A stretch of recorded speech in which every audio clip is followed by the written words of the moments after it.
मुख्तार भुट्टो ने सेनेट की जानिब से मंजूर किए जाने वाले एहतराम रमजान कानून की मुखालिफत कर दी है।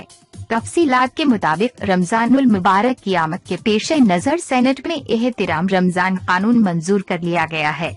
कानून के तहत रमजानुल मुबारक के दौरान सर-ए-आम खाना खाने वाले शख्स 25,000 रुपए तक का जुर्माना और जेल की सजा दी जाएगी। इस कानून के हवाले से साबिक सदर आसिफ जरदारी के साहबजादे मुख्तार भुट्टो ने रद्द अमल दिया है। मुख्तार भुट्टो ने सेनेट की जानिब से मंजूर किए जाने वाले एहतराम रमजान कानून की मुखालिफत करते हुए कहा है कि चूंकि मौसम शदीद गर्म है और लोग डिहाइड्रेशन का शिकार हो सकते हैं, जबकि हीट वेव की वजह से मौत तक वाक़ई हो सकती है, ऐसे में ऐसा कानून मंजूर करना मज़हक़ अमल है।